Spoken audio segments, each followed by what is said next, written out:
à tous, j'espère que vous allez bien. Bonne année, on se retrouve pour le premier brief de cette année 2025. En ce mercredi 1er janvier 2025, on fera un petit point sur Bitcoin, Ethereum pour la deuxième analyse de tout à l'heure qui sortira cet après-midi. On fera AAV, c'est vous qui avez décidé dans les commentaires. Du coup, je remets en jeu Avax contre HNT, Avax qui est beaucoup revenu récemment. Du coup, c'est à vous de décider entre les deux. Le commentaire qui reviendra le plus gagnera l'analyse. Et également, n'hésitez pas à me proposer d'autres idées d'altcoin que je pourrais analyser. On fait un petit point copy trading sur la dernière journée de l'année 2024. On a pu avoir ici 14 TP sur les stratégies LIM, sur BGB, Orca, AR, TRX, Solana également. On a également les stratégies SPT ici, je vous laisse consulter les stats si ça vous intéresse. Quoi qu'il en soit, pour ceux qui veulent rejoindre le copy trading, c'est 100% gratuit, c'est 100% sécurisé, c'est le premier lien en commentaire.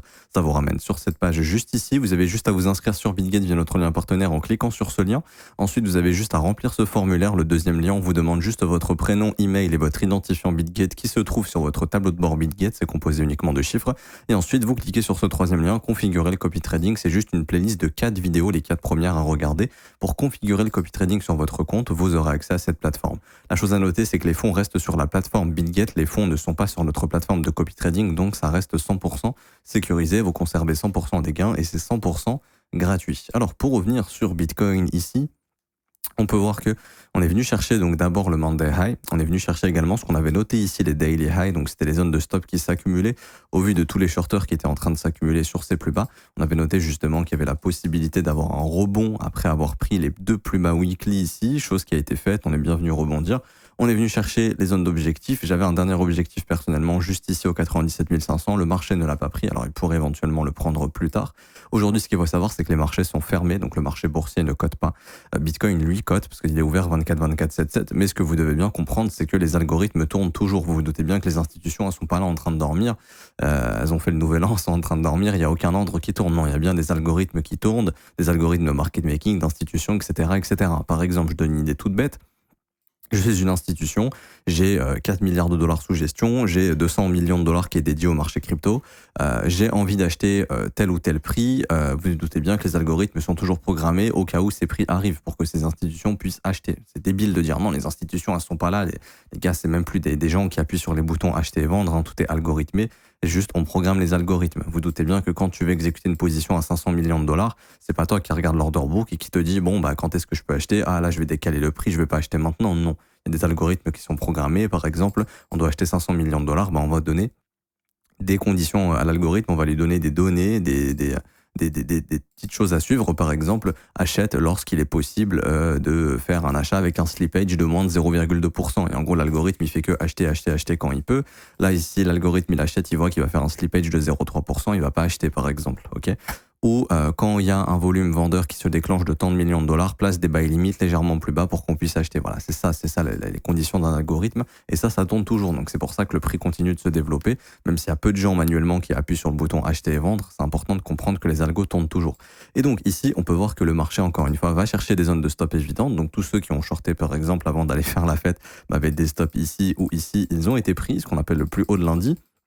Et très souvent, le plus haut ou le plus bas de lundi va être chassé pour donner la vraie direction de la semaine.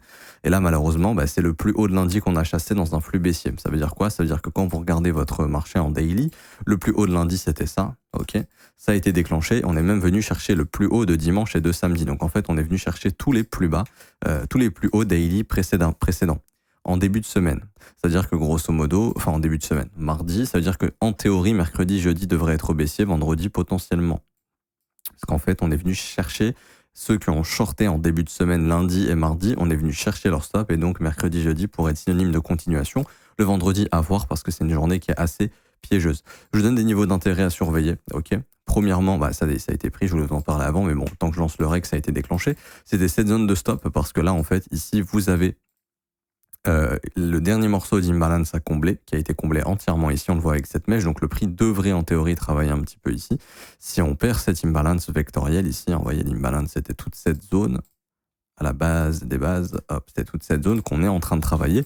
Si elle est perdue, le prix ira chercher le plus bas de lundi. Bon, je vous le dis en théorie, au vu de la dynamique, ce qui est le plus probable, c'est d'aller chercher le plus bas de lundi maintenant.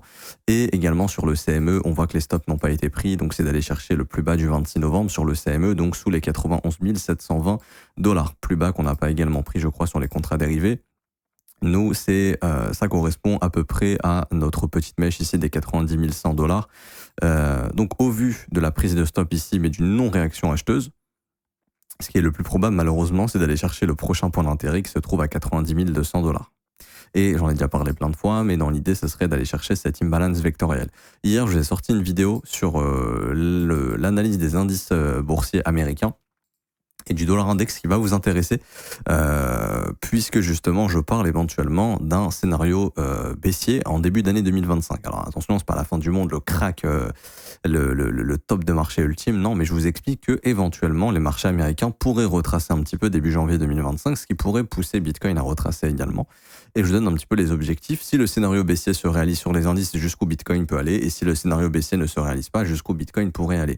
Quoi qu'il en soit, ma conviction est que je pense qu'on reviendra visiter courant du mois de janvier 2025, ou peut-être après, peu importe, mais je pense que ce sera au mois de janvier, je pense que ce sera rapide, qu'on viendra revisiter cette imbalance vectorielle. On n'est pas obligé de la combler entièrement jusqu'à 81 000 $, mais faire un petit tour sous les 89 200 est assez probable, ok ? J'ai pas plus de choses à dire ici sur le Bitcoin en daily, donc retenez bien la zone que je viens de vous indiquer à l'instant, là, donc les 93 000 à peu près.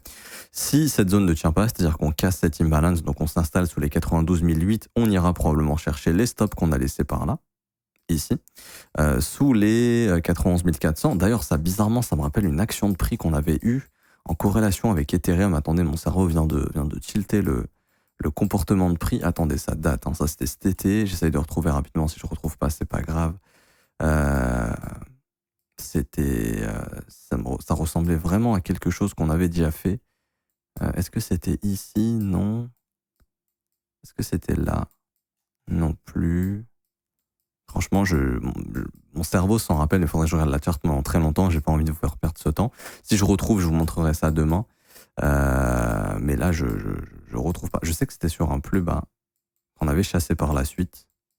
Mais bon, bref, on s'en fout. Quoi qu'il en soit, ça reste une zone de stop complètement évidente dans un marché qui fait une livraison baissière pour le moment. Donc, on livre des sell stop. Donc, en théorie, il y a beaucoup de probabilités d'y aller. Et après, les prochains objectifs, 90 200, 89 400 restent les objectifs majeurs. N'oubliez pas que le marché est aujourd'hui, c'est férié, qu'il y a moins de liquidités, certes, que le marché peut nettoyer un petit peu dans tous les sens. C'est ce qui se passe, même hier, depuis quelques jours. En gros, là, ce qui se passe, c'est que on a, je pense, des algorithmes de market making qui déplacent le prix un petit peu parce que les order books sont fins, ce qui permet d'aller chercher les stops et les liquidations les plus proches. Et ça, c'est ce qui permet justement de générer des commissions pour les exchanges qui puissent gagner de l'argent, même s'il n'y a pas beaucoup de liquidités. Donc là, je pense qu'on est dans un environnement comme celui-ci. Mais ce qui est malheureusement le plus probable, tant que le marché ne se retourne pas, et pour l'instant, ce n'est pas le cas, c'est d'aller chercher éventuellement ce plus bas ici des 90 200. Et du coup, on a la clôture mensuelle rouge. Alors c'est pas la fin du monde, ça peut arriver. Par exemple, on en a une ici, c'était pas du tout la fin du monde. Je pense pas qu'on ait trouvé le top sur ce bull run, honnêtement. Je pense qu'on ira plus haut sur ce cycle. Maintenant, ce qui ne m'étonnerait pas, c'est qu'on vienne récupérer le plus bas du mois de décembre. Ça, c'est pour moi très très probable. Donc ce mois-ci, je pense qu'on reviendra sous les 90 200 et qu'on viendra du coup travailler ce morceau d'imbalance. Alors complètement, entièrement, etc. Je ne pense pas qu'on reviendra à... Enfin, on peut revenir à 73 000 si le scénario baissier que je vous montre sur la vidéo des indices se réalise, mais pour l'instant, il n'est pas confirmé. S'il se confirme à ce moment-là, ok, pourquoi pas aller retravailler les swing highs précédents pour retracer ce breakout. Mais pour l'instant, on en est loin de ce scénario, ok ? Et donc, mais je pense qu'on a énormément de probabilité d'aller chasser ce plus bas pour au moins venir faire un petit tour dans cette imbalance. En gros, faire quelque chose comme ça au mois de janvier, hop, remonter et que le mois de février et le mois de mars soient des mois d'expansion. Très probablement, de mon point de vue. Ok. Ici, on est bon. Vraiment, là, j'ai plus grand chose à dire. On va aller sur Ethereum. Hop, alors ETH. Qu'est-ce qu'il a à nous dire, Ethereum? Du coup, Ethereum juste ici, on va en daily et Ethereum pareil, il a chassé le plus haut de lundi et il a pris sa zone de stop qu'il n'avait pas pris, qui était un peu suspect. Voilà, c'était cette zone de stop complètement évident ici. Tous les stops se sont accumulés, on est venu les chercher, bam, le gros rejet. Donc pour l'instant, malheureusement, ça montre que c'est un marché qui a toujours pour objectif de chasser les shorters et de faire des continuations baissières. Prise du plus haut de lundi, prise de la zone de stop identifiée, là c'est très précis, ça c'est pas anodin, parce que tous ceux qui ont shorté dans ce range avaient leur stop ici, le marché est venu bouffer ses stops avant de prendre le contre-pied. Donc ici on voit que c'est encore très très précis. Et donc ça, cette sell side avait été prise, du coup c'est le Mandelo l'objectif, donc aller faire un tour sous les 3300 $. Et si jamais ça continue comme ça, à ce moment-là, le prochain objectif d'Ethereum sera d'aller chercher les 3200 $15 parce que c'est le plus bas de la semaine passée. Donc là, ça devient notre objectif. Et ici, on voit également qu'on a un objectif à aller chercher, le plus bas de la semaine passée, mais également le plus bas d'il y a 2 semaines, les $3100 si le marché n'arrive pas à poser un bottom sous ce plus bas. Pour former un W bottom, on devrait voir comme ça si on veut le former. Ok, tac, tac. Par contre, si on n'arrive pas à former de W bottom, malheureusement, on ira chercher ce plus bas, auquel cas le marché pourrait éventuellement se retourner ici. Et si ce n'est pas le cas, le prochain point d'intérêt majeur, c'est ce plus bas ici, à $3013, j'en ai déjà parlé plein de fois, pour retravailler cette imbalance vectorielle ici entre $2720 et $3015, qui sera l'objectif pour moi de bottom sur Ethereum en ce début d'année 2025, pour nous faire une structure haussière au cours des prochains mois, faire un breakout ici en cassant les 4100, et je pense que c'est ici que les choses vont accélérer pour le marché crypto, c'est-à-dire accélération de la demande sur l'ETF d'Ethereum et accélération sur la demande en altcoin également, ce qui pourrait redéclencher une alt season en théorie et faire un petit peu baisser la Bitcoin dominance. C'est un petit peu comme ça que je vois les choses. Donc je pense qu'on n'est pas loin d'un bottom, enfin pas loin. Encore une fois, tout est relatif. On pourrait baisser de 10 à, par exemple, 10 à 25% sur Ethereum avant de marquer le bottom définitif. Je ne sais pas si ça arrivera, mais on pourrait faire totalement ce genre de structure qui sera le lancement.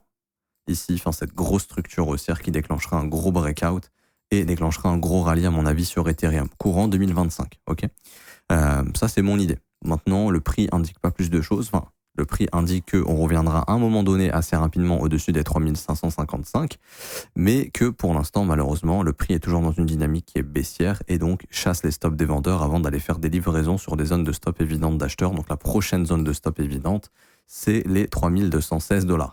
Faites attention, ça peut squeeze dans tous les sens, ça peut changer votre sentiment. C'est-à-dire que vu que le marché n'est pas très liquide, d'un coup, on peut faire ça. Enfin, on pourrait faire un gros rebond ici.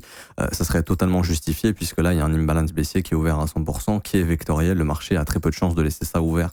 Donc là, en fait, on pourrait, par exemple, sur Ether, faire un rebond dans cette zone entre 3373, 3380 avant de faire une continuation baissière pour aller chercher le plus bas de lundi. Ok, c'est pas du tout impossible. Donc ça, c'est ce qu'il faut prendre en compte. Maintenant, ce qui est factuel, hein, c'est que la dynamique d'Ethereum pour l'instant est toujours baissière et que ce marché n'a toujours pas retrouvé de flux haussier et n'a toujours pas inversé cette dynamique baissière. Autant ça peut changer assez rapidement et si c'est le cas, ça pourrait arriver après la prise de cette zone de stop pour former le W bottom. Et là, il faudra attendre du coup que le marché vienne sous 3210, 3215 pour qu'on soit fixé. Je m'arrête ici pour aujourd'hui, j'espère que ça vous aura plu. Si c'est le cas, n'hésitez pas à laisser un pouce bleu, vous abonner si ce n'est pas déjà fait, à mettre un commentaire également. Je vous souhaite encore une bonne année, une merveilleuse année, j'espère que ce sera une bonne année 2025. Peut-être pas au début, mais bon, je pense qu'à la finalité, ce sera plutôt une bonne année. Je vous rappelle que vous avez le copy trading en lien, premier lien en commentaire épinglé. Vous avez également la formation gratuite plus les pépites altcoin. Je vous prépare, et je le dis comme ça, je suis obligé de le faire parce que là je le remets à plus tard à chaque fois parce que j'ai peu de temps, mais je vais me forcer à trouver du temps. Je vais vous faire une nouvelle formation intraday order flow, enfin nouvelle formation intraday price action, lecture du prix très très précise. Ça arrivera bientôt, ça arrivera au compte-gouttes parce que ça va me prendre beaucoup de temps. Ça sera très très probablement gratuit. Je vous dirai comment l'obtenir. Quoi qu'il en soit, ça arrivera cette année en 2025. J'espère la sortir le plus tôt possible. Là, je vous l'ai dit comme ça, je me motive à le faire. Également, vous avez la possibilité de rejoindre l'école si vous le souhaitez. Formation, swing trading, investissement, il y a aussi de l'intraday dedans. Le but est de faire de vous des traders, comment dirais-je, rationnels, rentables, et de bien comprendre la notion de gestion du risque, l'analyse technique, acheter et vendre correctement, de pas se faire avoir par ses émotions, création de plans, création de stratégie, on apprend tout ça dans la formation. On est juste ici, 19 heures de cours vidéo, 8 modules, et en plus de ça, vous avez un accompagnement journalier tous les jours de la semaine, du lundi au vendredi, avec moi. On analyse les marchés ensemble, on voit des concepts, je réponds à vos questions. Ça commence à partir de seulement 49 € par mois, c'est sans engagement. Vous avez aussi les offres 3, 6 et 12 mois ici si vous le souhaitez. Et vous avez également la possibilité de lire les témoignages des élèves juste ici. Vous avez tous les témoignages sur le Discord. Vous êtes les bienvenus. Je m'arrête ici. On se retrouve tout à l'heure pour l'analyse de AAV. À tout à l'heure. Ciao, ciao.